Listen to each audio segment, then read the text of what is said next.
warahmatullahi wabarakatuh.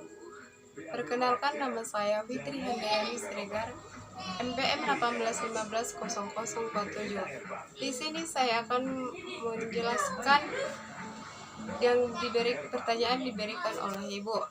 Pertama yaitu, jelaskan menurut pemahaman saudara tentang konsep dasar sistem pendukung keputusan. Kemudian jabarkan contoh penerapan sistem pendukungan keputusan dalam kehidupan sehari-hari. Menurut saya, pemahaman konsep dasar sistem pendukung keputusan atau SPK merupakan dalam arti konsep yaitu mewakili atau sejumlah sistem informasi interaktif yang menyediakan informasi, pemodelan, pemanipulasi data. Contoh penerapan sistem keputusan dalam kehidupan sehari-hari. Contohnya yaitu sederhana, jika kita ingin membeli baju di hadapan dua orang, maka kita pilihan yang diharuskan untuk hanya membeli satu baju.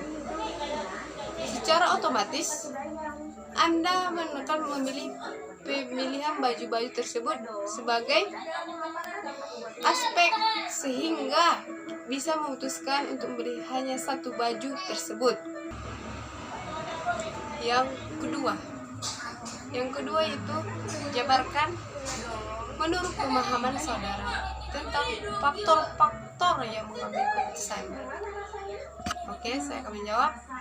Faktor-faktor yang memenuhi pengambilan keputusan. Yang pertama yaitu faktor mempengaruhi keputusan yaitu internal, di mana internal itu ada di dalam. Contohnya sebuah internal yang contohnya itu seperti ketersediaan dana, SDM, kelengkapan peralatan teknologi dan sebagainya. Yang kedua itu eksternal, di mana eksternal itu luar, di mana contoh eksternal organisasi seperti keadaan sosial, politik, ekonomi, hukum dan sebagainya. Yang ketiga yaitu ketersediaan informasi yang diperlukan. Yang keempat, kepribadian dan kecakapan pengambilan keputusan. Yang ketiga yaitu pertanyaannya komponen Decision Support System atau DSS ada 4. Yang pertama data manajemen, yang kedua model manajemen, yang ketiga accumulation dialog system, yang keempat knowledge management. Dan jelaskan menurut Anda. Yang pertama, komponen Decision Support System atau DSS ada 4. Yang pertama manajemen, termasuk database yang memandu, database yang relevan dan untuk berbagai situasi yang diatur oleh software yang disebut database manajemen atau DBMS. Yang kedua, model manajemen. Model manajemen melibatkan model finansial, statistik, manajemen skill, dan kemampuan analisis dan manajemen software yang diperlukan.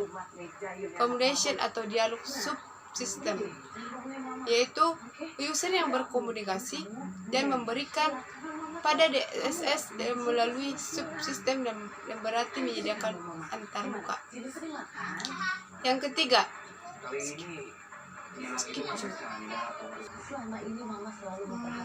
yang keempat maksudnya. Yang keempat, knowledge atau manajemen, di mana subsistem operasional dan dapat mendukung subsistem lain yang bertindak sebagai komponen yang berdiri. Yang keempat yaitu pertanyaannya. Di sini saya akan meringkas sebuah kelompok kami yaitu kelompok 2, di mana judul kelompok kami itu manajemen data. Manajemen data ada 3 data dalam sistem pendukung keputusan, di mana internal. Dimana kalau internal itu berasal dari dalam.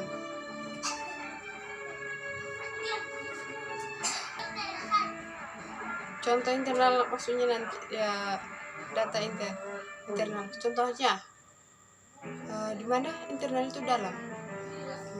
Contohnya data tentang pegawai, data yang peralatan mesin, data penjualan, dan data pengawal produksi. Yang kedua data eksternal.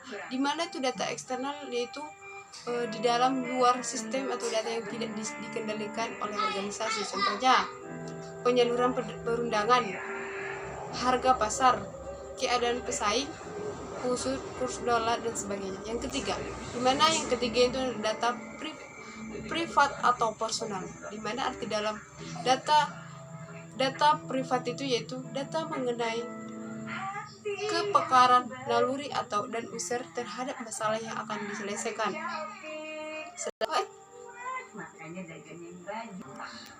Selanjutnya yaitu komponen-komponen SPK. Komponen SPK ada 3, dimana yang 3 itu yaitu subsistem manajemen data. Artinya yaitu suatu sistem manajemen data yang memasukkan satu database yang berbasis data yang relevan yang dikelola oleh perangkat lunak yang disebut subsistem manajemen database atau DBMS. Yang kedua, subsistem manajemen model, di mana merupakan paket perangkat lunak yang masukkan model keuangan. Yang ketiga, manajemen perangkat lunak dan tepat. Pengguna berkomunikasi dengan data pemerintah. Selanjutnya yaitu komponen-komponen dalam subsistem manajemen data. Ada 4, di mana yang membantu yang pertama yaitu database sistem pendukung keputusan. Yang kedua, sistem manajemen database atau DBMS. Yang ketiga, direktori data.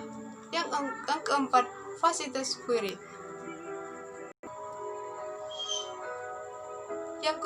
Yang selanjutnya yaitu komponen-komponen subsistem manajemen data. Ada 2. Yang pertama yaitu DSS database.